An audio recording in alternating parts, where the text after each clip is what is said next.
Noah is reincarnated as a noble one day, but there's a major problem. Just take a look at that status screen, nothing but pure Asian parent disappointment. He was born as the 13th prince of the imperial royal family, and the emperor is quite interested in seeing his new baby boy. He is informed that Noah's highest magic affinity is with water, so he decides to gift him a fief near the water as a first birthday present. And as soon as he says that, Noah notices something appear next to his E-rank water magic. The emperor then asks to see Noah's stat screen, and Noah is a little worried since with a report card like this, he'd definitely end up getting thrown in a dumpster, but miraculously, when his status screen is displayed, his water magic stat has changed from E to double S rank. Everything else is still a solid F, but who cares about that? A literal baby has the highest water magic stat any of them have ever seen. And it's a clear indication that he's going to be a genius water mage in the future, so the emperor takes a liking to Noah. The reason his water magic is SS rank is due to the fief that he was granted by his father at birth, although on his personal status screen, it still appears as an E plus S. The other increases to his stats came from his maids, and he's still not sure why, but it seems like the more servants he has, the stronger he becomes. As for his level, it's still only 1, but it can apparently be raised infinitely, so he's bound to become overpowered eventually. But for now, he's still pretty weak. While having breakfast, one of his maids, Evelyn, comes over to inform him that his brothers, specifically the 1st and 4th princes, have come to see him. Normally, being visited by your brothers would be a good thing, but in the past 6 years of his life, Noah has learnt that those two are massive jerks, so he has to be very careful when dealing with them. He heads to the lounge area to meet his brothers, and after formal greetings, the 1st prince announces that he brought a gift for Noah. He then calls for his servant to bring the gift in, and as soon as Noah sees the sword, it immediately becomes clear to him that that shit is cursed. He could literally see the tormented souls of the dead hovering around it, and Albert definitely knows this thing is haunted, but he's pretending that it's just a normal gift. There's no way Noah can refuse a gift from the crown prince, so he is forced to accept it even though he knows it probably won't end well. He grabs the handle and lifts it up as Albert casually explains that this is a water magic sword and over 120 knights have died trying to use it. Noah is startled when he hears this, so he loosens his grip on the sword. But the 4th prince tells him there's no need to worry because so far, everyone who was unworthy of the sword died the moment they picked it up, so if the curse was going to affect him, he would already be dead by now. The reason Noah is immune to the curse is likely thanks to his double S water magic attribute, and it's kind of reassuring to hear that he's not at risk of dying because of this thing, but Noah is still pissed at the fact that Albert just risked his life for a dumb experiment, but he can't say that out loud. So he just waits for Albert to get up and leave on his own so he can have some peace and quiet. Later that day, Noah is walking through the halls with one of his maids, Zoe, and he notices that she seems to be unhappy, so he asks her if something is wrong. Zoe doesn't want to bother Noah by talking about her problems, so she's fine, but Noah is certain that she's not fine, so he orders her to tell him what the problem is immediately. Zoe complies and tells Noah she actually wants to take some time off work to handle family matters. Noah asks what family matters she's referring to, so she explains that her hometown recently experienced a flood and her mother's farm was washed away, so she currently has no means of sustaining herself. Zoe asked for advice on how she could raise enough money to rebuild the farm, and she was told the only way would be to work in the red light district for a while, which is what she intended to do during her time off, but Noah won't stand for it. He tells her he's going to give her mother a job. After all, he's been meaning to hire a professional rear gate closer, and since she's coming with a recommendation, he will pay her 10 reen a month. Zoe asks Noah if he's sure about this because 10 reen is much higher than the standard salary, and she has never heard of a rear gate closer job, but that's because Noah just made it up. He wants to help Zoe out, and it's his money anyway, so who's going to stop him? He also tells her that he has an old house on the outskirts of town, and she and her mother can stay there so they don't have to worry about rent either. Zoe has served him faithfully all his life, so there's no way he would let her sell her body in the red light district because of a flood. But speaking of the flood, there's one more thing Noah needs to do. He calls for his butler, Dylan, and orders him to make arrangements to buy up as much of the flood-damaged land as possible. Both Dylan and Zoe are shocked to hear this, but Noah explains that there are bound to be con artists who would try to scam all the innocent people who just lost their livelihoods, so he wants to secure them before that happens. Dylan is left utterly speechless because he can't believe Noah was able to predict the outcomes so far ahead, even though he has so little experience as a 6-year-old. Noah experienced this kind of thing a lot during his past life, but he can't tell them that, so he just moves on without giving an explanation. Dylan is more than happy to help Noah procure the land, but he asks how they are going to acquire the funds to do so, since by his rough estimates, it would cost around 700,000 rein to pull that off. Zoe is shocked when she hears that number, and Noah doesn't blame her because it is practically a small fortune. The average adult here in the capital only earns 120 rein a year, and that's enough to afford a family, a house, and good food. Noah's household is obviously richer than the average adult, but even then, he only has about 500,000 rein to work with, so he needs to find a way to raise another 200,000 soon. He doesn't have many options, so he decides to sell the fief he owns, but Dylan tells him he can't do that. The land was a gift from the emperor, and selling it without permission would be a crime against the imperial family. Noah is aware of that, but he still wants to do it anyway because he has no other option, and he is willing to take whatever punishment his father decides to give him as a result. The next day, Noah and his retainers are busy making preparations to head to the flooded lands when he receives an unexpected visit from the fourth prince, Henry. Albert may be a jerk, but Henry is actually pretty nice once you get to know him, and he is genuinely concerned about Noah, so he came to warn him that the sword Albert gave him has a will of its own, so even if he is immune to the curse, he is still going to need to earn its recognition before he can use it safely. Noah takes his advice to heart, and shortly after, he departs for the village of Dasso.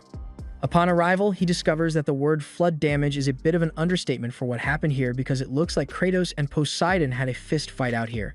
From the looks of things, Noah can tell that most of the homeowners must have lost their documents in the flood, so he orders Dylan to head to the government office and find all the copies he can get his hands on to make the purchase go smoother.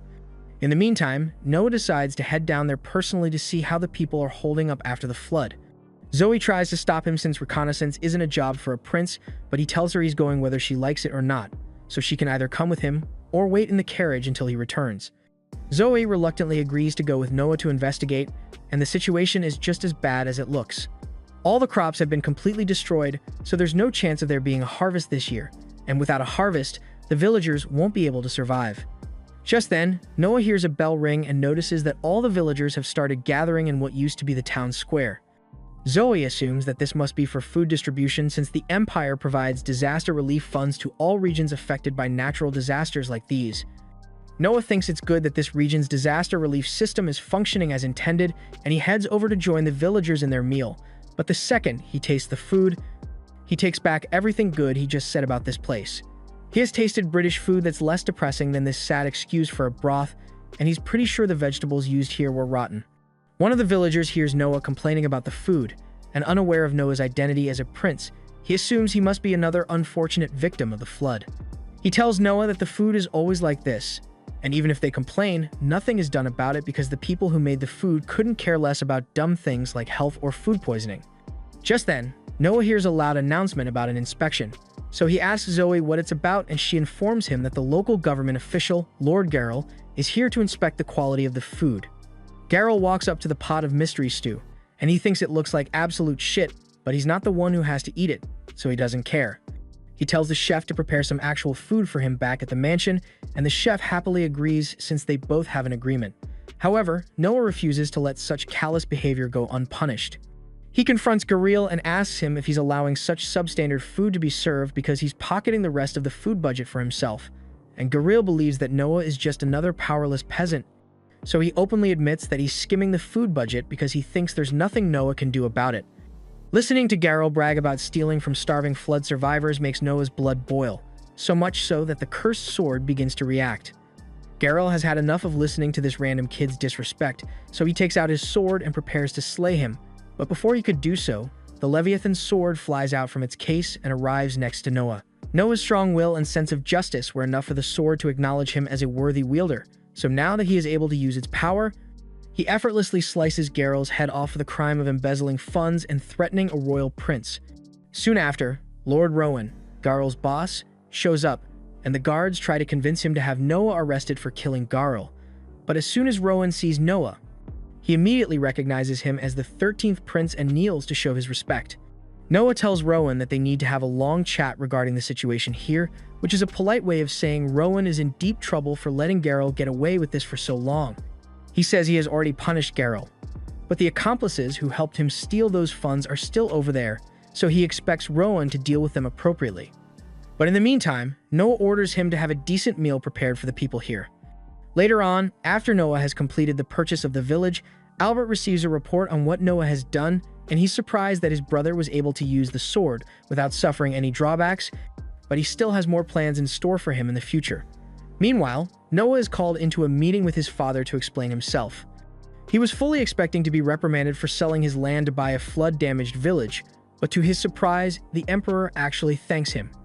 If Noah hadn't done what he did, then the damages suffered by those people would have been far greater. He can clearly see that Noah is a capable young man, so he asked him to continue serving the empire with everything he has, and Noah happily agrees. A little while later, we see Noah visiting the city of Mears, and he's here because he heard that there's a talented singer performing. As the show begins, Noah is captivated by the girl's beautiful voice, and he is really enjoying her performance. But all of a sudden, a group of thugs barges into the theater and immediately start yelling at the girl. The girl's father apparently owes them a lot of money, which is why she is working as a singer here to pay it back, but the thugs don't think she will be able to earn enough money to pay them back like this, so they threaten and yell at her to go work in the red light district. Everyone sees this happening, but they are all too scared to step up and do anything about it, so Noah decides to take action before things become any worse. He walks out onto the stage and quotes the law in the imperial constitution that specifically prohibits forcing children to pay off their parents' debts, so what they are doing is illegal. The thugs tell Noah to mind his own business and threaten to teach him a lesson if he doesn't back off, but Noah simply summons his sword and gives them all warning shots. Now, they know Noah isn't someone they can mess with, so they all back off, but they still yell that he's going to pay for this the next time they see him. Once the thugs are gone, Noah has his maid hand a business card to the owner of this theater and tells him that if those thugs happen to come back, he should tell them that the girl is under his protection. The owner takes a look at the card and is left speechless at the realization that Noah is the 13th prince. He then turns to the girl and asks her what her monthly living expenses cost. She is hesitant to answer since she spends a lot of money caring for her sick mother, but Noah suddenly tells her he is willing to pay her 25 roans so she can focus on singing without having to worry about money, and she doesn't have to worry about paying him back either. But for now, he would like her to finish her performance. After returning home, Noah is greeted by his head maid, and he is happy to be back home, but there are a bunch of people bowing outside the gate, and he's got no clue what that's about. The maid explains that those people are loan sharks, and they said they were here to apologize to him for what they did since they didn't realize that Noah was a prince. But Noah tells his maid to send them away because he isn't someone they can speak to whenever they wish. Just then, Henry shows up, and he heard the whole thing, so he tells Noah he made a smart choice because if he were to grant an audience to hoodlums like them, it would harm the reputation of the royal family. Noah agrees that it would be bad for their reputation to accommodate people like that, but that's not really the reason he chose to ignore them. He explains that there's actually a singer that he wants to support, and he felt that if he let the thugs think that he's still angry, then they wouldn't bother the girl anymore. Henry is surprised that Noah is willing to go so far for a singer, but he is just as surprised by the fact that he was able to think so far ahead in the first place. His other brothers like Frank and Gary are around his age, but they would never be able to come up with such a well-thought-out plan on the fly. Though, it's not like they are expected to since they are still children. Anyway, the reason Henry came here today is because he wants to discuss the sword, and on that note, Noah thanks him for the warning he gave last time about the sword having a will of its own, because it really helped him out.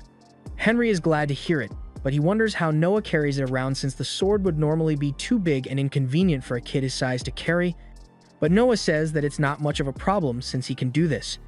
Henry is shocked when he sees Noah's sword appear out of nowhere, so he asks him how he did it, and Noah explains that he is simply shrinking his sword down and hiding it in his sleeve. The sword has been a national treasure for centuries at this point, yet no one has ever come close to doing something like this with it, and Henry takes this as a sign of Noah's natural talent. Later that evening, Noah escorts Henry to the front gate so he can return home, and that's when he notices that the thugs from earlier are still there begging for forgiveness, but he doesn't particularly care.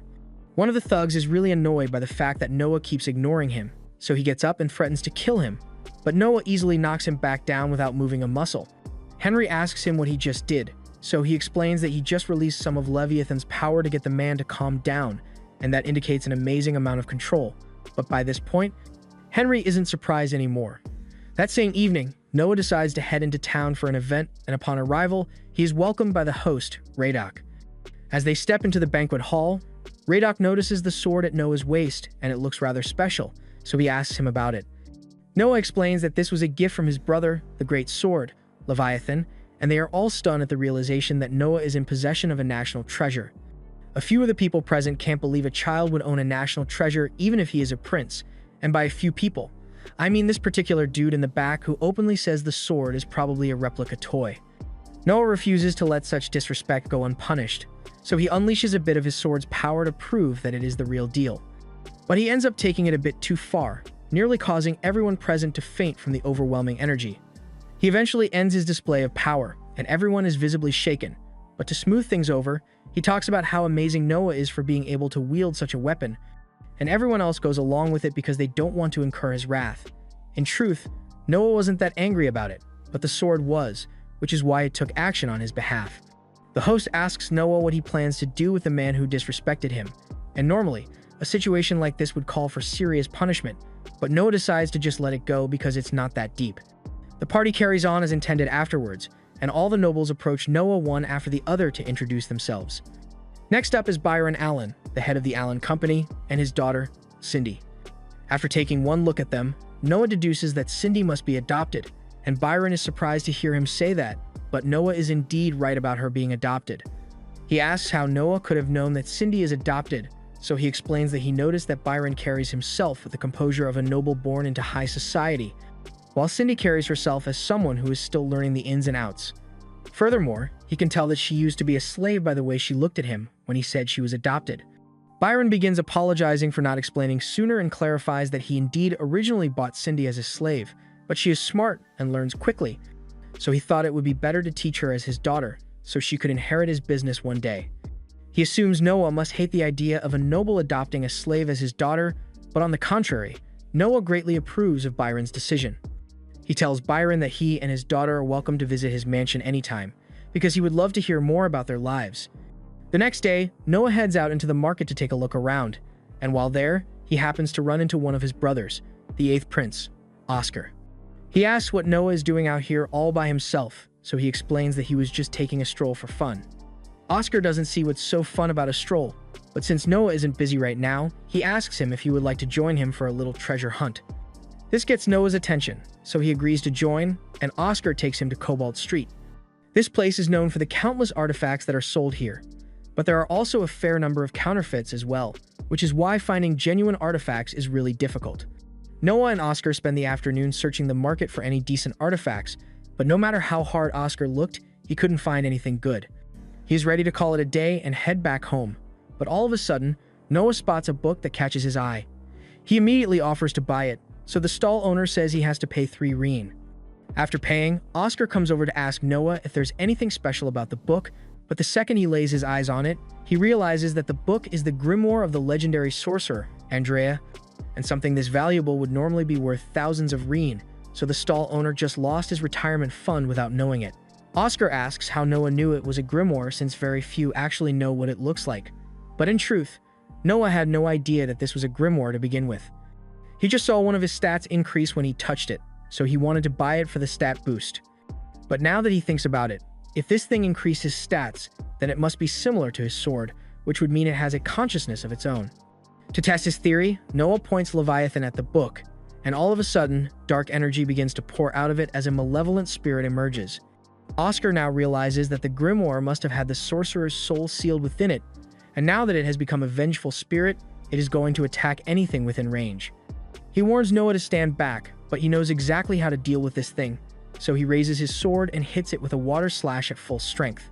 As a result, the spirit is completely destroyed, and Oscar is glad that the situation has been handled, but he is concerned that someone might have gotten hurt during the chaos. However, Noah tells him there's no need to worry about that since he made sure to aim his blast towards the sky. It is impressive that Noah was able to make the best decision when given so little time to think, but Oscar is more amazed by the fact that he defeated the spirit of a legendary sorcerer in one strike. Just then, a local shop owner named Alan approached the two of them and says he has a proposition for them. He explains that he has an artifact that he has been unable to use for a while now, but after seeing Noah's display of strength, he thinks he may be able to awaken it. Noah is intrigued, so he and Oscar follow Alan back to his shop where they are presented with a special ring. For most people, it doesn't do anything, but according to the rumors, it will awaken when someone worthy puts it on. It sounds like a classic scam, but Noah has nothing to lose, so he decides to try it, and to his surprise, the ring reacts to him and ends up forming powerful armor around him.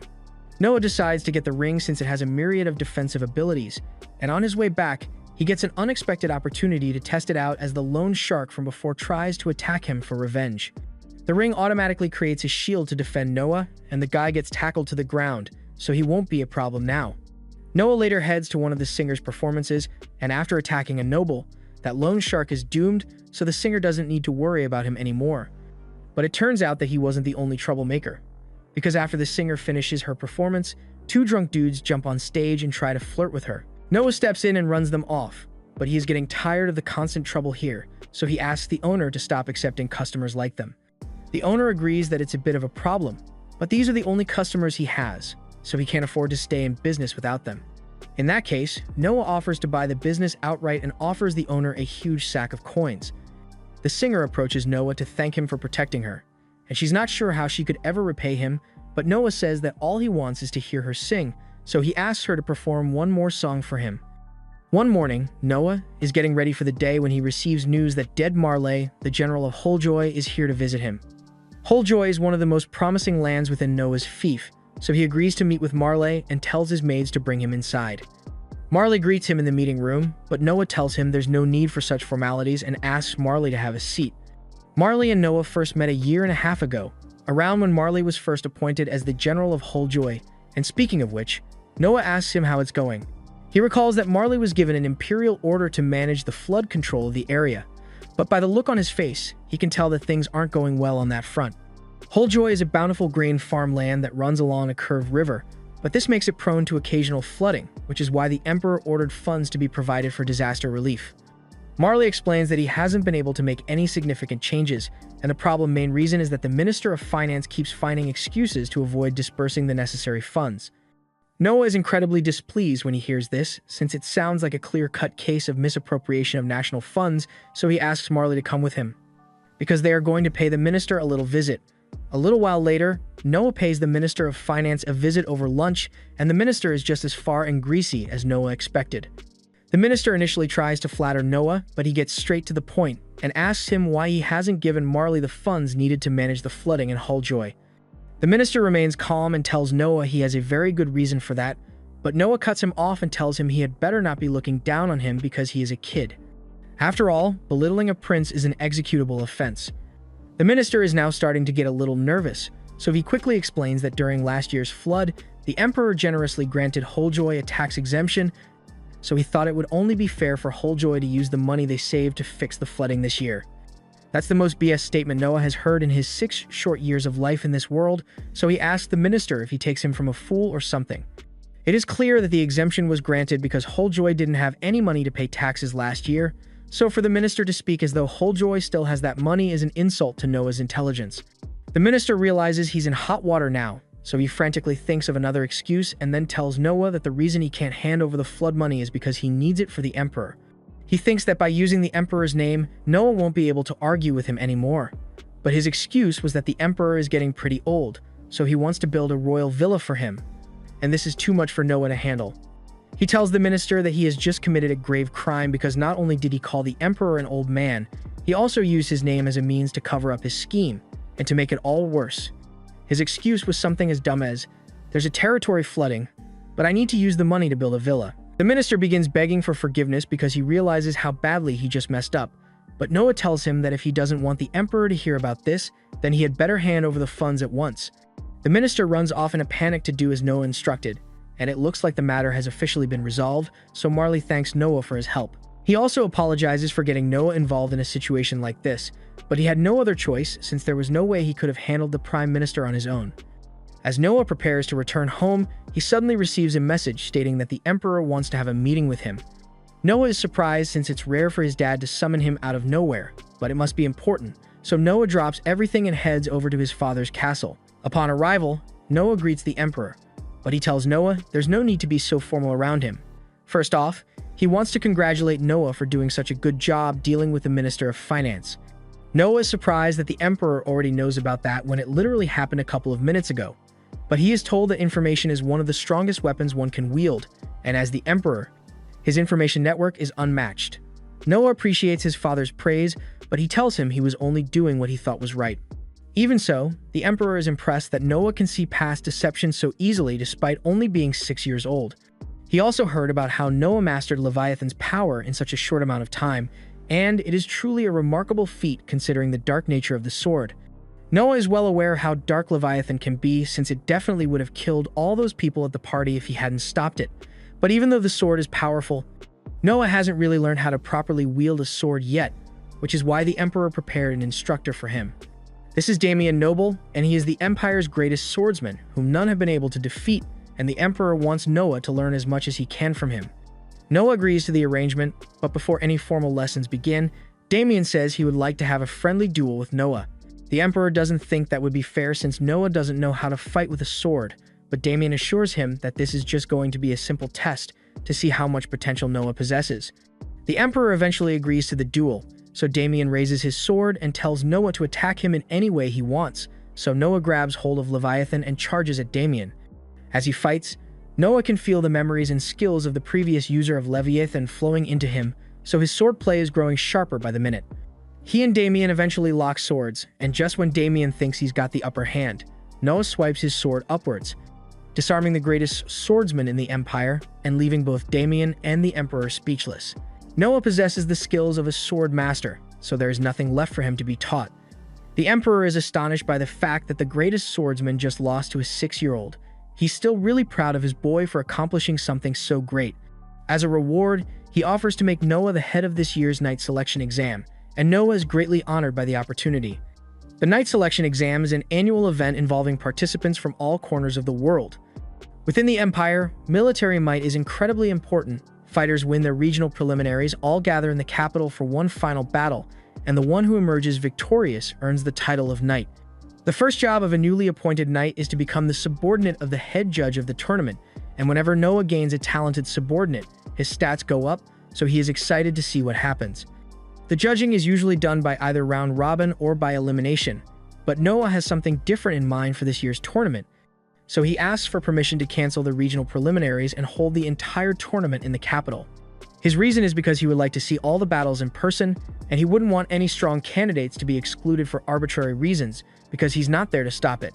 The Emperor tells him he is free to do whatever he wants, so Noah moves ahead with his plan. Back at home, Noah asks Zoe if her home village ever sends competitors for the Knight Selection exam. She confirms this, but adds that her village usually only sends one person in hopes of them making a name for themselves on the village's behalf. Noah informs her that he has decided to get rid of the regional preliminaries, so her village is free to send as many candidates as they wish, and Zoe is happy to hear that. But she tells Noah that there's still a big problem. Part of the reason her village only sends one candidate is because they can't afford the travel and lodging costs necessary to stay in the capital for the duration of the test. The entire village basically has to pool their money together to afford a single candidate, so sending more isn't really possible for them. However, Noah doesn't want talented people to be held back by a lack of finances, so he decides that he is going to cover the travel and lodging expenses for all candidates this year. That certainly is a wonderful idea, but paying for accommodations for that many people would cost an astronomical amount, and they don't have that kind of money to burn. However, Noah already has a plan in mind. He says he's going to buy all the vacant buildings in the area to house the candidates, and if that isn't enough, then he will have a hostel built to accommodate them. That way, the money spent will still have value even after the tournament is over. As for food, he plans to consult all the merchants he has connections with to find the best deal. He eventually calls a meeting with Byron and asks for an estimated cost for his plan. However, when Byron provides an estimate, he is caught off guard because the price is way too low. There's no way Byron could make a profit with numbers like these, but Byron says it's not a problem since he just wants to be of use to the prince. Yeah, Noah isn't falling for that. He knows merchants never give stuff away for free, so he asks Byron to come out with it and state whatever it is that he wants in exchange. Byron is surprised that Noah knows so much about how business works when he is so young, but since that's the case, there's no point in trying to hide it anymore. He talks about how there is a selection process for castle staff, and he was hoping that Noah could pull a few strings so one of Byron's servants could be hired. That way, if any important business were to go down within the castle walls, Byron would be one of the first to hear about it. Noah agrees to the terms, and as a display of sincerity, Byron swears to fully support Noah and Noah alone within the royal family. Gaining Byron as a subordinate has really boosted his stats, but while checking his stat window, he realizes that his water magic stat just went down by 1 rank. His high water stat comes from the territory he owns, so this must mean that something has gone wrong in Almeria. He immediately rushes to meet with his father to inform him that something has happened in Almeria, and while the king does believe him, he asks Noah how he could possibly know that. Noah can't exactly reveal his stat screen, so he keeps his answer vague and says he has been noticing signs for a while now. This apparently satisfies the emperor's curiosity, goes on to talk about the situation, and that's when Noah finds out that there is a rebellion going on there. The emperor asks Noah if he would like to handle the matter personally, but after giving it some thought, Noah says he doesn't want to do it. Most nobles would jump at the chance to claim glory in battle, but he believes Henry would be a better choice since he has more experience with this kind of situation. Later that night, Henry and Noah are riding in a carriage together, and Henry asks him if he's sure about this since with the way this nation operates, he could have significantly raised his status by gaining a great achievement in battle. Noah explains that he isn't skilled enough to be deployed into a battle, and even if he did manage to find a way to survive, many of his soldiers would likely die in vain, and that's something he would like to avoid. All of a sudden, Leviathan warns Noah of hostile intent up ahead, so he tells the driver to stop the carriage. He knows it must be the rebels attempting to assassinate him, and since it's him they are after, he takes off running to get as far away as possible from Henry. Just then, 4 water jets shoot up from the ground, and they all converge on Noah as the rebels show themselves, but Noah has defended himself with his shield, so he is still perfectly fine. The rebels then try to jump Noah, but he is far too skilled for them to handle, so Noah easily takes them down all in a matter of seconds. Henry is amazed by how easily Noah was able to take the rebels down, but he thinks it's a shame that they didn't get to interrogate any of them since they could have gotten some valuable information. That's when Noah informs him that the rebels are actually still alive. All he did was knock them out, so Henry is free to interrogate them as much as he wants. Later on, Noah had heard that the Almerian rebels consist mainly of cavalry, but Almeria doesn't have any horse farm, so the rebels must be getting their horses and supplies from outside the territory, and knowing that gave Noah an idea. He calls for Byron and orders him to buy all of the horse feed in the regions surrounding Almeria. This way, they will run out of food for their horses sooner or later, and they should make it a lot easier for Henry to wipe out the rebellion. Later on, Noah meets with the emperor, and according to the assassins Noah captured, it looks like the rebels only wanted to kidnap him to use him as a bargaining chip. However, considering how easily they admitted to that, Noah thinks they might be hiding something. The king feels the same way, but he assures Noah he has his ways when it comes to getting prisoners to talk. Noah knows that probably means the captives are going to be getting the pair of anguish and despair, but he'd rather not get involved with that, so he says he will leave the torturing to his father.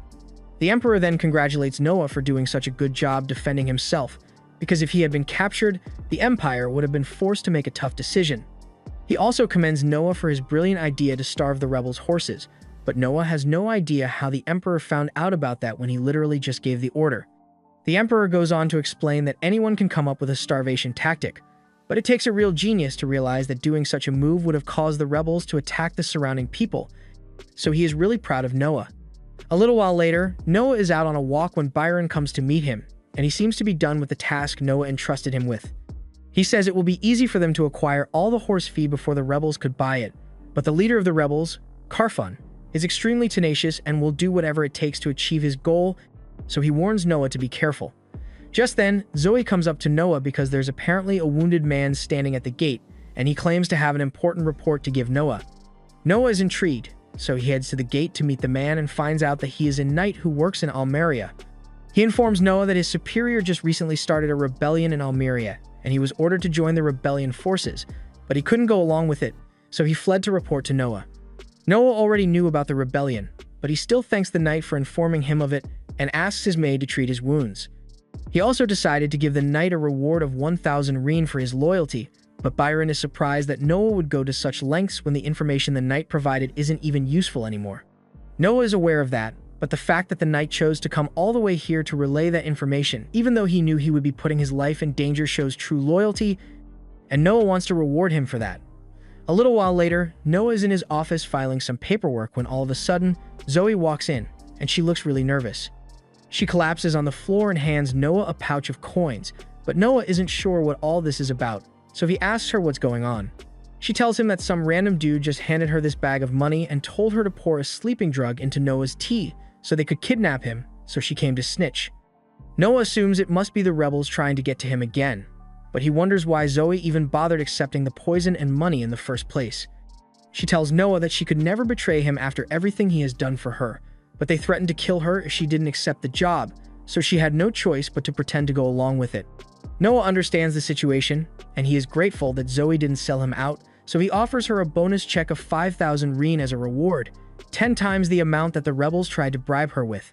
Zoe initially tries to refuse since she doesn't think it would be right to accept this much money from him, but Noah tells her to just take it because he has a favor he'd like her to do for him. Zoe says she's willing to do anything for him, but then Noah tells her he's going to voluntarily chug the sleeping drug, and after he's asleep, he wants her to let the rebels take him. Zoe thinks this is way too risky, but she can't go against Noah's orders, so she does as he says, and a few hours later, Noah finds himself tied up in the back of a carriage.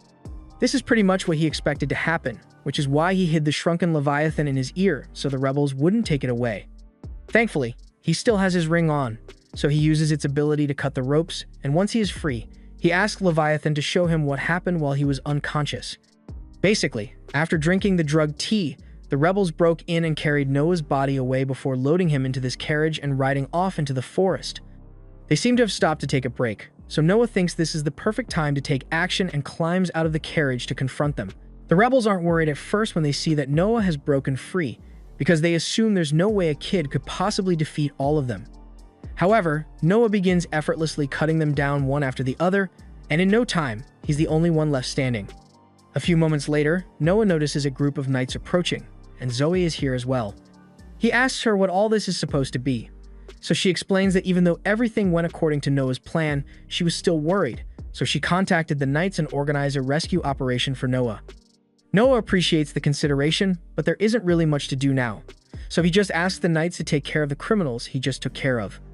The knights do as they are told, but while moving the bodies, one of them drops a dagger, and Noah notices something strange about it, so he orders everyone to stay back while he takes a closer look.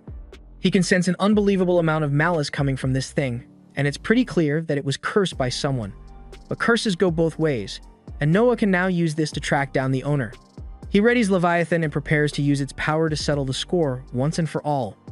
A massive amount of energy is launched into the air, and before long, it reaches the stratosphere, before redirecting itself towards a specific target. The target in question is Karfun, the leader of the rebels, and before he even knows what hit him, he gets obliterated. The next morning, the Emperor calls Noah into a meeting to tell him how proud he is. He just learned that the leader of the rebels got his head blown off by an intercontinental sword strike, and Noah is just glad it worked because he had no idea if it actually hit Karfun or not last night. With the rebel leader dead, the rest of the rebels quickly descended into chaos, and before long, Henry managed to completely suppress them. Once every single participant in the rebellion has been captured, a meeting is held to announce the punishment that they will face for their crime. The Emperor is really pissed about the fact that those people attempted to seize Noah's land, so he orders that they all be drawn and quartered. And everyone begins cheering for the Emperor's decision because they wouldn't dare to question him, but Noah actually has something to say. He tells his father that he doesn't think drawing and quartering the offenders is the best course of action here, and it's not because he thinks they should be forgiven or anything, but the imperial law has punishments clearly laid out for cases of rebellion. The leaders of the rebellion are to be hanged, while those who participated are to be beheaded. The Emperor thinks a painless death is far too good for those people, but regardless, Noah tells him that even if he is the Emperor, he still needs to follow imperial law, otherwise, he would be damaging the integrity of the royal family. The Emperor realizes that Noah is right about this, but he says he won't be satisfied if the culprits receive a tame punishment, so he orders that they should be punished to the fullest extent of the law, with no lenience.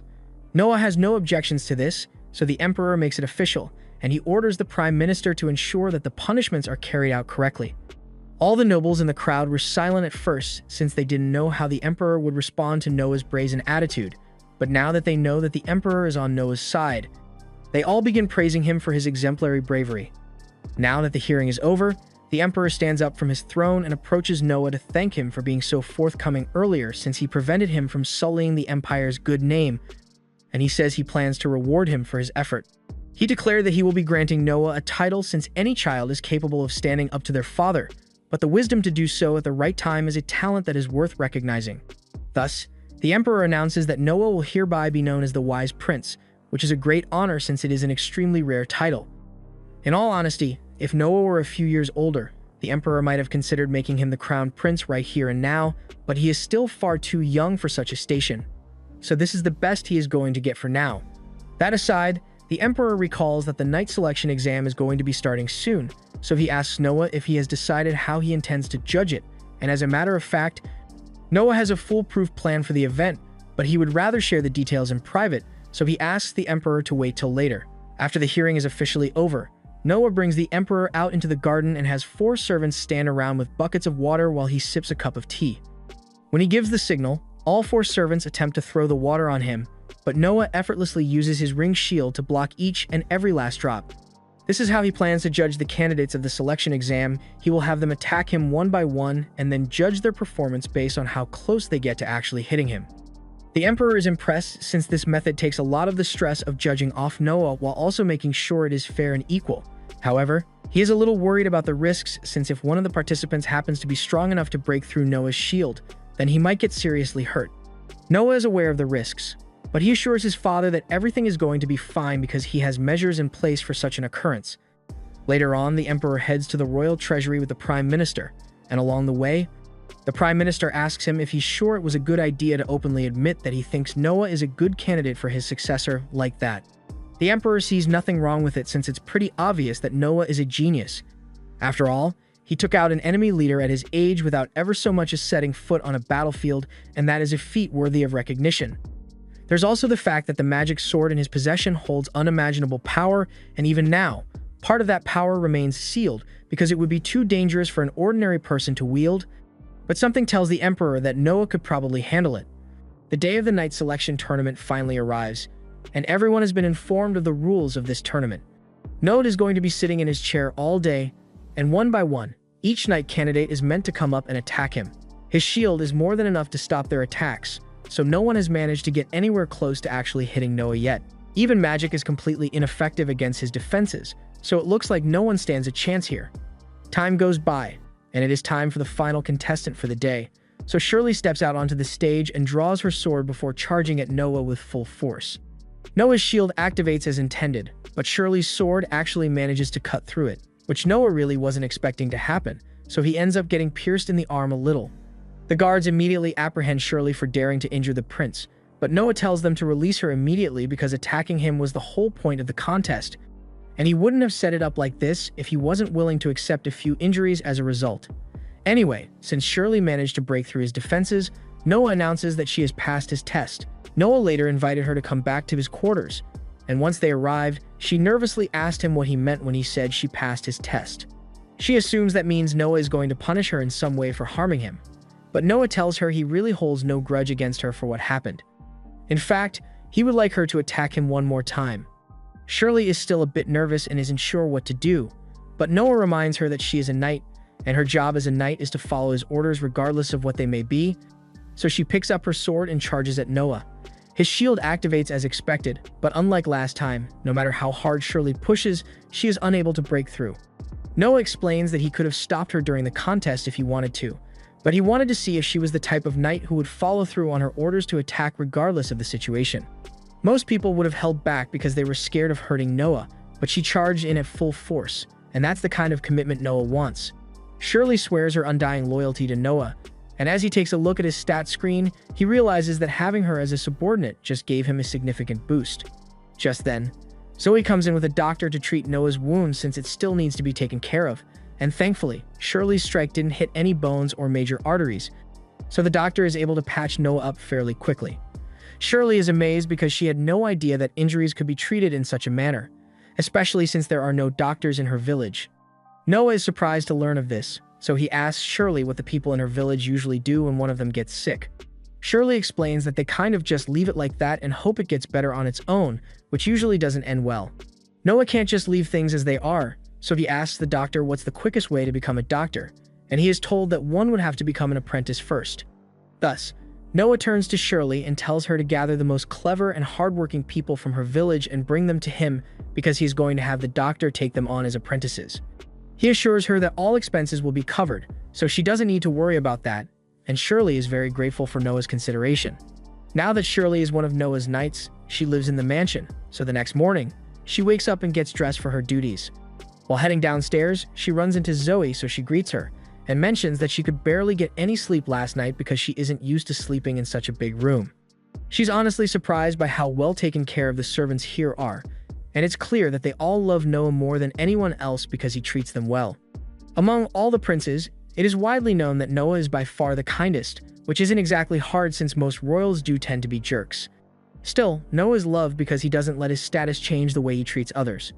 In fact, there are countless maidens who would kill for the chance to become Noah's bride, and the other maids start teasing Zoe because they know she loves Noah the most of all, but Zoe bashfully denies any romantic feelings and says she just wants to be useful to Noah, and Shirley feels the same way.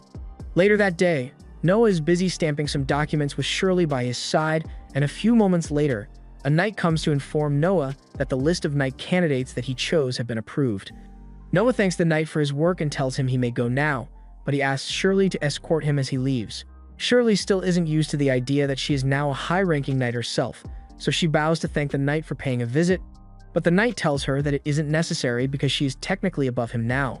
He can tell that Shirley is going to make a fine knight, but before he leaves, he gives her a piece of advice and tells her she's got a good thing going as Noah's knight, so she had better not mess it up. Late that night, Noah throws a party and has his favorite singer perform. The party is to commemorate his success regarding the knight's selection competition, and Noah invited Marley here as thanks for all the efforts he put into making it a success. He also informs Marley that all the merchant groups who have ties with him are currently present in this room, so he would do well to establish good ties with all of them because it will help his own business grow. The singer's performance soon ends, and Noah is greatly pleased by it, but all of a sudden, Zoe comes up to him holding a letter, and she says it was addressed to Noah. But she's not sure what it's about. Noah takes a look at the letter out of curiosity, but he isn't sure what it's supposed to mean either. He asks who delivered the letter, but apparently, the guy responsible ran away from the guards after dropping the letter off, so there's no way of knowing who's behind this. Noah decides to open the letter to see what's inside, but Shirley warns him not to do that, because it could be a trap of some kind. Noah is aware of the potential risks, but since Leviathan isn't reacting, he is certain that the letter isn't going to be life-threatening. He opens the letter and pulls out a small piece of paper which states that the remnants of the Almerian rebels have begun to make their move. Zoe is surprised that the rebels haven't given up yet and wonders what they could be planning, but Noah has no idea. The letter states that the person responsible for delivering it has returned to Almeria to act as an undercover spy for him, and Noah assumes the undercover agent in question must be that knight who came to inform him of the rebellion not long ago. Zoe thinks Noah is right since that man really did seem to admire Noah a great deal, so he's going out of his way to assist to show his respect. Shirley thinks this is great news, but Noah actually tells her this is terrible, because that knight has absolutely no real spy training, so if he goes around trying to act as a spy, he's going to get himself caught in no time. When that happens, he is bound to be either tortured or killed, and Noah can't let that happen, so he needs to do something. Henry is likely already near the Almeria territory, so Noah plans to ask him for help, but there's no guarantee that he will make it in time. A little while later, Noah receives a response letter from Henry, and he apparently did his best to save the knight, but by the time he got there, the knight had already been discovered and tortured for information. Noah wishes the knight had just told the rebels everything he knew, because it's not like he had much useful information to begin with, but instead, the knight remained absolutely silent as they tortured him, and as a result, he was left in critical condition. By the time Henry arrived, the knight was still unconscious, but thankfully alive. However, there's no guarantee that he will survive given his injuries. Noah feels responsible for this since if he had simply maintained an information network for himself, the knight wouldn't have felt the need to put himself in danger to acquire that info for Noah. He turns to Zoe and orders her to send a letter to Almeria, and tell the one in charge to spare no expense when it comes to treating the knight, because Noah will reimburse them for all costs incurred. The next day, Noah heads out into the market with Shirley as his guard, and she is completely amazed because she has never seen so much stuff in one place before. However, Noah reminds her that she's on the clock, so this is no time for her to get distracted. Shirley apologizes and runs to catch up to Noah before asking him why he chose to come to the market today, and Noah informs her that he's here to get a gift for Henry as thanks for suppressing the rebellion in his territory. They head into one of the shops, and Noah explains that he is looking for a good gift for his brother, so the owner brings out an assortment of all the fancy items he has in stock. They are all quite nice, but none of them really seems to impress Noah until he catches a glimpse of one item in particular. The owner reveals that the item in question is a beautiful sculpture made entirely out of glass by a skilled artisan, but as the art of creating glass sculptures is difficult to learn, only 2 statues like this exist in the world. Noah thinks this would be the perfect gift to get for Henry, so he tells the owner he wants to buy it and offers him 10,000 as payment. A few moments later, Henry happens to walk into the shop because he heard the owner here has a special treasure in stock, but he goes completely silent when he sees it for himself. He asks the owner if this is really an authentic glass sculpture, and the owner confirms this, but instead of being happy, Henry actually seems upset. There are only 2 of these sculptures in existence, but he never thought a random shop owner would be able to find the second one. Noah asks Henry if he knows where the first statue is, and that's when Henry reveals that he already owns the first one. That pretty much throws a wrench in Noah's plan to give him this as a gift, but he does have an idea. He could just give Henry the second statue as planned, but a 2-of-a-kind statue is naturally worth less than a 1-of-a-kind, so Noah takes the second statue and smashes it to pieces right there, because now, Henry's statue will be 1-of-a-kind, and that's going to make it several times more valuable than it already was.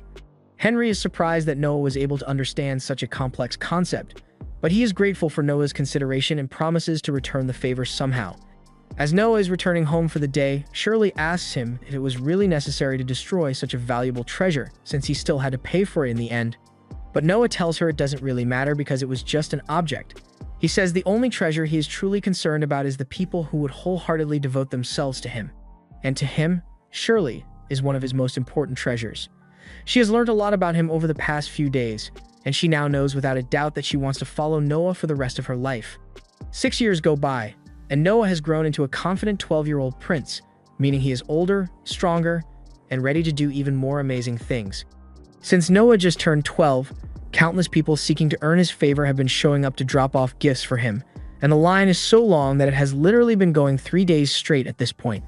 It would be one thing if Noah were just receiving the gifts, but he is taking care to accurately note down the names of the people who delivered gifts to him so he can return the favor eventually. And that's a time-consuming process. Within the past few years, Noah has been officially recognized for mastering the power of Leviathan, and by direct imperial order, he was stationed at the Ministry of Military Affairs, which means he has a lot of authority in this department. He asks Henry if there's something he wanted to discuss, so Henry tells him that he actually received an imperial order recently, instructing him to let Reese over here command an army to suppress the rebellion on the southern border. If the barbarians there are shown any lenience, they go on a rampage, so the plan is to dispatch an army there to demonstrate how superior the Empire's military strength is to theirs, which is where Reese comes in. Reese is a decorated veteran with many acts of valor under his belt, so there's no doubt that among all of Henry's knights, Reese is especially talented, so there should be no problem with sending him. But before any of that, Noah has an important question to ask him. He wants to know how many soldiers Reese actually has. Hearing this makes Henry wonder what Noah is talking about. So Noah explains that armies receive funding based on the number of troops they report. So it's pretty common for generals to bolster their numbers a bit by registering non-combatants or merchants who can't fight and keeping the excess money. Reese begins apologizing because that's exactly what he has been doing, and Henry is about to fly into a fit of rage, but Noah stops him and explains that what Reese did isn't actually a big deal. Sure, he may have falsely stated that they have more soldiers than they really do, but that can work in their favor since having more soldiers on paper acts as a deterrent to most, but in this case, it is a bit of a hindrance since the Emperor is demanding an absolute victory against the rebels, and it makes it hard to plan for that if he doesn't know how many real soldiers there are, hence why he asked the question earlier. Rice explains that he has around 2,000 actual soldiers and Noah appreciates his honesty, so he writes a letter addressed to the Minister of Military Affairs and tells Rice to deliver this to him. The letter is a request for 2,000 men's worth of supplies, plus a little extra for Reese to pocket, but in exchange, Noah tells him that failure will not be tolerated. Later that day, Noah and Henry are heading back home in their carriages, and Henry is impressed by how Noah masterfully both threatened Reese by exposing his wrongdoing and motivated him by agreeing to let him have the extra money anyway. Though it's a shame Noah hasn't gotten to experience any war yet, because a few war achievements under his belt would make him even more impressive than he already is. However, since he is still young, he is pretty much forbidden from participating in wars. Noah is more than capable of handling himself, but the rule stems from the fact that most royal babies end up dying within their first year, and this isn't because of some kind of plague or anything. It's mostly because of the other princes trying to get rid of their competition by spawn camping. But Henry isn't like the others and actually cares about his family members quite a bit. He starts telling Noah about a few of his war stories, but while he is talking, a little girl in rags runs out of an alleyway and onto the road. This startles the horses and causes them to stop, so Henry asks what's going on, and the little girl begs for help. A moment later, another group of children comes running out of the alley, followed by a bunch of men chasing after them, The men grab the kids and attempt to drag them away, but Noah steps in and demands that they stop. It's clear that the children are slaves, and slavery isn't illegal in this nation, so he can't arrest them for the sole act of enslaving children, but he can punish them for doing so without registration, so he demands to see their documents. The men have no documents to speak of, so even though they can clearly see that Noah just stepped out of a carriage with a royal insignia, instead of just running away, they decide to attack him. As a result, Noah proceeds to absolutely mop the floor with the goons, though he makes sure not to kill them outright. He then goes over to the children and asks if those men were trying to sell them off as slaves, which all the children tearfully confirm. But a moment later, a wrinkly old man walks out from the alley and tells Noah that there's nothing wrong with what he has been doing because he works for Prince Gilbert. Even if unregistered slave trading is illegal, if this dude really does have Gilbert's backing, then there's nothing Noah can do in this situation, and knowing Gilbert, he probably did hire the man to traffic the children. However, Noah has the perfect solution to this problem. He says out loud, "Nah, you're lying," and knocks the man out before he could provide any proof of his connection to Gilbert. This way, he gets to save the children, and he has plausible deniability in case he is accused of disrespecting Gilbert's authority. In the meantime, he plans to take the children back to his mansion so he can listen to their stories, and as for the men, he will drop them off at Gilbert's house so he can handle them. Later that night, Albert and Gilbert are having dinner together when Noah receives a message from Gilbert. It is apparently thanking him for capturing those two, and claims that Gilbert had nothing to do with them because he would never sanction the illegal trafficking of kids. Normally, the criminals would be taken in for questioning, but unfortunately, while no one was looking, they all happened to take their own lives at the same time. Noah isn't stupid, so he knows exactly what Gilbert is trying to do. He killed those child traffickers so they couldn't leak any info about the Gilbert files that would get tracked back to him or his island. Henry isn't surprised since he has known for a while that Gilbert is involved in many deplorable acts, but since Gilbert is the first prince, he has too much authority for Henry to do anything about it. Noah understands why Gilbert is doing it, because even though he's the first prince, because he's the son of a concubine, he isn't allowed to inherit the throne. So he is probably venting his frustrations in any way he can. Henry is impressed that Noah was able to figure that out so quickly when he has rarely spoken to Gilbert, but he doesn't think it's particularly difficult to figure out given what they already know. But as things stand, Gilbert is still pretty much untouchable. The best Noah can do in the meantime is pull a few strings to make sure that the kids that he rescued won't have to worry about being sold off anymore. He tells them they are all free to go, but the kids don't seem all too excited because they don't actually have anywhere to go in the first place. The children were all initially sold by their families for various reasons, so if they return home, they would likely end up being sold off as slaves again. Noah doesn't want to leave them to such an unfortunate fate, so he announces that he is willing to take all of them in and asks Dylan to prepare accommodations for them. He also promises that any of the kids who wish to study will be given full support to do so.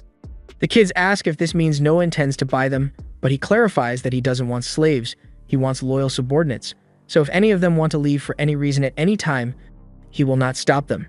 Being treated so kindly is a completely foreign concept to the kids, so they aren't sure how to respond, but they are also very grateful to Noah, so they thank him before being led away by Dylan to get cleaned up. With this, the kids should be able to live happy lives from now on, and seeing that puts a smile on Noah's face, but just then, he remembers that he still has something he needs to do. The next day, Evelyn comes to inform that all the gifts for his birthday have been received and cataloged, but he tells her that's not important right now because he has something he needs to talk to her about. He tells her he's firing her as a maid, but not because she did anything wrong. He tells her he wants her to become the administrator of a region in Almeria, and it is a true honor since this makes her a government official. It is natural that Noah wouldn't be able to rule over such a large area by himself, which is why he has to assign administrators to different regions to manage affairs. He has been watching Evelyn for a number of years now, and he is certain that she is the most clever among all his maids, so she would be perfect for the task. Evelyn is grateful that Noah thinks so highly of her, but she tells him she would much rather stay here and keep working for Noah because she wants to be of service to him. However, Noah tells her that she would be doing him a great service by accepting the position, because if she does a good job, then it will be known throughout the kingdom that Noah is an excellent judge of character. So even if she isn't here at the mansion, she will still be helping Noah in her own way. Evelyn is happy to help in whatever way she can, so she agrees to act as one of Noah's administrators, and Shirley is impressed by how nurturing Noah is when dealing with his subordinates. He is infinitely better than Gilbert in that department, but Noah tells her she probably shouldn't say stuff like that out loud since it could get her in trouble. A little while later, Noah is summoned to a meeting with the Emperor to discuss the incident with those child traffickers. The narrative Gilbert used was that they were scoundrels using his name without his permission, and he had nothing to do with it. Noah knows that's not true, but he has no proof to go against what Gilbert has claimed, so he can't do much right now, especially since all the criminals involved are already dead. Speaking of the criminals, the Emperor asks Noah if he knows what the punishment for illegal slave trading is. Noah recalls that according to the law, the ringleader is to have his arm cut off, and anyone else involved will be involuntarily conscripted into the army, and the Emperor tells him he is correct. He then mentions that he heard the criminals attacked him when he confronted them, but since Noah was far more skilled than they were, he suffered no harm. The king is fairly certain that things wouldn't have played out as well for him if he had been in Noah's shoes, because he would have been undercover to hide his identity as emperor, and probably would have hesitated to reveal himself, potentially leaving himself open to injury. The prime minister jokes that if one of the criminals really were to injure the emperor, it would be an imperial crime warranting the death penalty, but Noah interrupts and tells him he's wrong. According to the law, if a royal fails to identify themselves as such, then no acts committed against them can be classified as imperial crimes because the perpetrator was unaware of their status. Noah is correct, but he is a little worried that he might have overstepped his bounds, since correcting the prime minister in front of so many people might be seen as rude.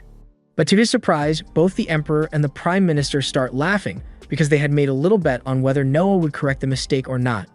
The emperor has always known Noah has a strong sense of justice, so he was just testing to see whether he would be able to point out someone misquoting the law. And now that he knows Noah's sense of justice is untainted, the emperor then gets up and announces before everyone present that he is hereby appointing Noah as the new minister of justice.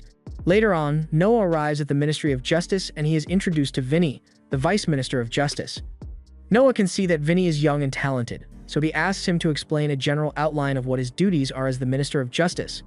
Vinny explains that the Ministry of Justice is in charge of coordinating all the courthouses across the country, but it also tries many cases that occur in the capital. So Noah will be expected to act as a judge. Noah was pretty much expecting that to be the case, but he asked Vinny if he also judges cases from time to time. Vinny says it depends on the situation, but he does handle a case or two from time to time. And hearing that, Noah moves on to his next question and asks Vinny how many bribes he accepts. Vinny is a little shocked and doesn't know how to answer, but Noah assures him that he isn't in any kind of trouble. He simply wants to understand the current situation at the Ministry of Justice, so if he admits to anything, then Noah won't hold it against him. Vinny understands and admits that he does indeed accept bribes, usually around a few hundred reen a year, but that's because he has a personal rule about not accepting certain kinds of bribes. Most other judges have no such rule, so they end up accepting 10 times the number of bribes that he does. Noah is intrigued and asks Vinny what this rule he speaks of is, so Vinny explains that he does not accept bribes for cases related to murder. Not necessarily because he is against the idea, but because it would be too easy to expose. After all, if he sets the murderer free, the bereaved would know that he accepted a bribe and might come after him for revenge later on, so he decided that it was better to keep his bribes to cases that are low stakes. Noah understands, so he takes out a piece of paper and writes a check to Vinny for 5,000 reen. He explains that assuming Vinny accepts 500 reen in bribes per year, then this should cover 10 times that amount, so from now on, he wants Vinny to stop accepting bribes. Vinny is amazed by how rational Noah is, and he can now see why the king gave him the title of wise prince at such a young age. He decides right there and then he wants to do right by Noah, so he tells him he doesn't need the extra money. He agrees to stop taking bribes altogether, and in exchange, all he wants is to serve Noah faithfully from now on. Normally, Noah would be suspicious of ulterior motives from Vinny, but he looks at his stats screen and realizes that he received a boost from Vinny swearing his loyalty to him, so he must have been sincere in his declaration. Later on, Noah is having dinner with Oscar at his mansion, and Oscar can tell that Noah is a little suspicious, but he assures him that this is just a celebration to congratulate him on being named the Minister of Justice. After all, after Henry, Noah is the second prince to be named a minister. Noah appreciates the gesture, but he still can't help but find the whole thing odd, because in Henry's case, he earned the minister position after stopping the rebellion. But Noah doesn't have any notable accomplishments that would warrant being given such a title, so he thinks the emperor might have something else in mind. He turns to Oscar and asks him if he recalls the story of the time the empire nearly collapsed. As the story goes, it happens because of the previous rule that only the first prince could inherit the throne, and while this may seem normal, it actually led to a lot of unrest because the rest of the royal family, knowing they would never have to bear the responsibility, chose to spend all their time frolicking about without a care in the world. Understandably, that didn't go very well. So from then on, a new rule was made where each prince would receive a fief at birth, and whoever performed the best at their duties would be named Crown Prince. Just then, Oscar realizes what Noah is trying to say, so he stands up abruptly and asks if the Emperor is really thinking of making Noah the Crown Prince. Noah says he isn't sure about it, but it certainly is a possibility. However, a moment later, one of Oscar's men comes to inform him that the Emperor is planning on putting him in charge of the Ministry of Finance tomorrow morning, and that confirms Noah's theory. The Emperor really is looking for someone to replace Albert as Crown Prince. Meanwhile, elsewhere in the kingdom, an operation is carried out by the royal knights to bust a group of people who have been plotting to overthrow the Emperor. The Emperor receives the news later that night, and from the interrogation, it seems the group was trying to get the Emperor to abdicate the throne in order to instate the Crown Prince, Albert. It's pretty clear that this was a ploy from Albert to seize the throne, but low-key, it's hard to blame him because he has been the Crown Prince for 30 years already, and his dad has no plans to retire. It is still a major crime to attempt an insurrection, but there's no real evidence linking Albert to the crime, so punishing him will be difficult. But as for the other people involved in the plot, they are definitely going to be executed for this. The next day, since Noah is in charge of the Ministry of Justice, the case is brought before him, and he is asked to decide on a punishment. It's a pretty straightforward case since all the people involved were caught red-handed plotting to overthrow the Emperor, but even though there's no direct evidence linking Albert to this case, it is still pretty clear that he was involved. After all, the people carrying out the plan were all members of Albert's inner circle. Vinny asks Noah what he plans to do, and normally, under imperial law, it is very rare for royalty to receive any punishment for the crimes they commit, but there is one exception to that rule, and that's in cases of insurrection. Here, the punishment is execution, whether you're a royal or a random bum. And even if a royal claims to have had no involvement in the plot, simply being aware of it without stopping it is enough to get them executed. Given how many of Albert's people were involved, it's practically impossible for him not to notice what was going on. If Noah really wanted to, he could charge Albert with treason and have him executed, but he knows that's not what the Emperor would want. After all, having it go public that one of the princes tried to seize the throne would be a national scandal, so instead, Noah decides to bend the rule a little. He later meets with the Emperor to discuss the sentence he came up with, and he explains that he plans to have everyone who was arrested on the scene executed with immediate effect. The fact that the Emperor hasn't already called Albert out means he has no intention of punishing him, but if one of Albert's accomplices were to snitch on him, then it would be really difficult to cover up the scandal, which is why Noah wants to get rid of them as soon as possible.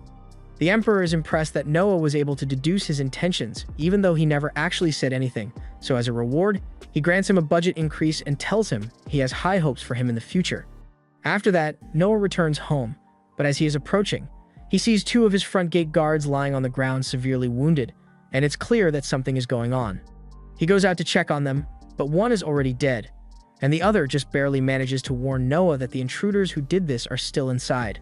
Noah immediately runs in to handle the situation, and as he runs through the halls, he finds many of his men injured and lying on the ground. He eventually comes across one of the intruders as they are in the process of sliming out one of Noah's men. So Noah charges forward and proceeds to slice all his limbs down to the bone. The intruder attempts to kill himself by biting his own tongue off, but Noah stops him by stuffing some magic metal down his throat. 3 more intruders appear shortly thereafter, and they all attack Noah at once, but he is easily able to slice them down in less than a second. A few moments later, Vinny shows up looking for Noah, and he is relieved to see that Noah is fine, but the situation is still very grim. Though all the intruders have been killed, many of Noah's guards are in grave condition. Noah is shocked to learn that all the intruders were killed since normally they would be kept alive for questioning, but this means someone must be trying to cover up their involvement, which leads Noah to believe these men are related to Albert in some way. It will be a mess if Albert is found to be connected to this attack, so Noah needs to come up with an excuse to get rid of the people he stopped from offing themselves. Under imperial law, harming a member of the royal family is grounds for immediate execution, so Noah stabs himself in the abdomen and tells Vinny to report that the intruders did this to him, so they will be executed before they can snitch on Albert.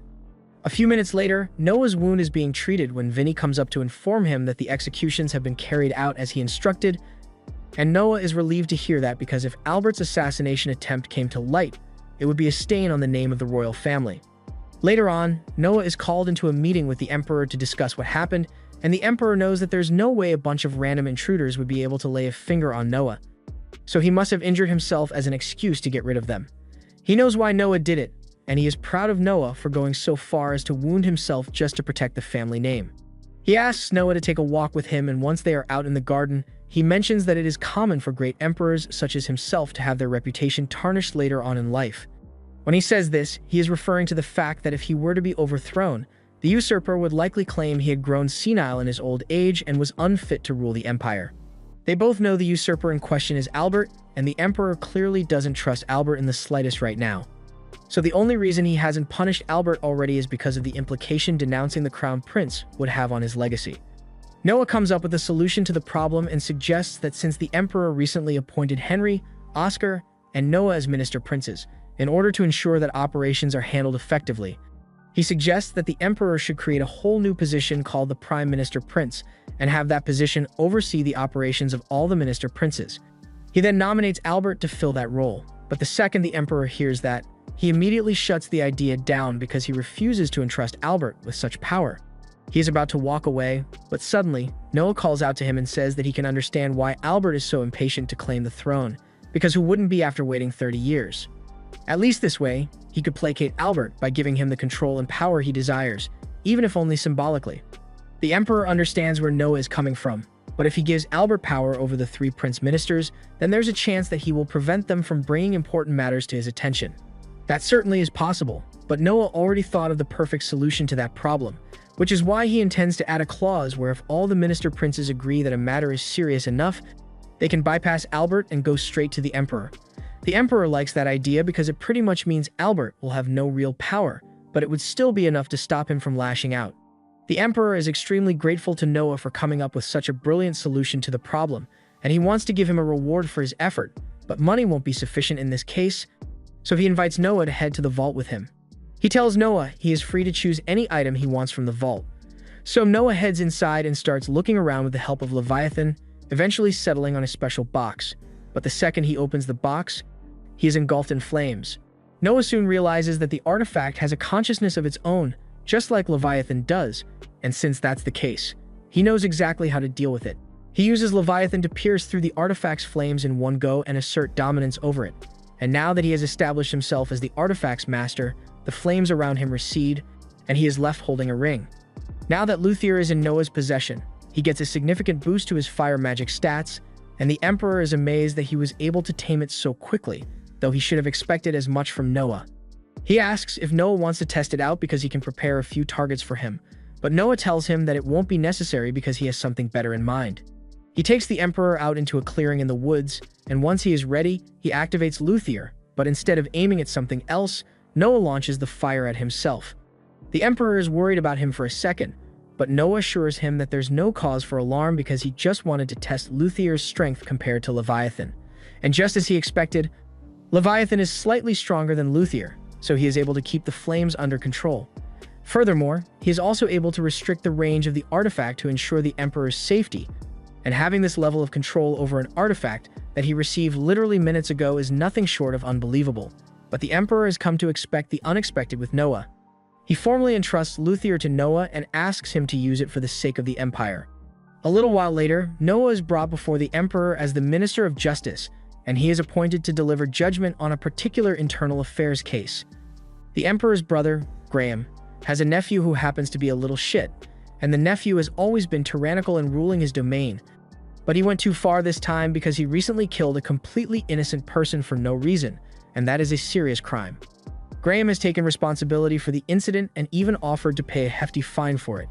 But Noah tells the Emperor that they can't accept a fine from Graham because he hasn't committed any crime. According to imperial law, just like a child can't be held responsible for the wrongdoings of their parents, a parent can't be held responsible for the crimes of their child. The Emperor agrees with Noah on that, and he is sure that Graham is also aware of that fact, but he is probably trying to buy them off to put an end to the matter. The sum he offered was 30,000 reen, which is 250 times the average yearly income, so it is quite a significant amount, but Noah insists that according to the law, they can't accept fines from someone who hasn't broken any law. In that case, the Emperor asks if they should rewrite the law to allow voluntary payment of fines since the Imperial Treasury could really use those extra funds. Noah understands the Emperor's point, but he thinks it would be a bad idea to make a law like that because it would make people believe they can get away with crime as long as they pay enough money, and that would make crime mitigation considerably more challenging. He acknowledges that the Treasury is in grave need of funding, but he thinks it would be best if they find a more respectable way of acquiring those funds. The emperor realizes Noah is right, and he is so impressed that he decides to grant him an honorary title as his premier advisor. Noah is grateful for the new title, and this gives him the perfect idea for a way to make money for the empire. He suggests that the emperor could grant honorary titles to those who pay 1,000 rein into the treasury. After all, most people would love the idea of receiving an honorary title from the emperor, and when a person gains more money than they can spend at once, they usually tend to seek out honor instead. So there should be no shortage of willing participants. The emperor thinks this is a brilliant idea and asks his prime minister to go summon Oscar at once to have him implement this idea since he is the minister of finance.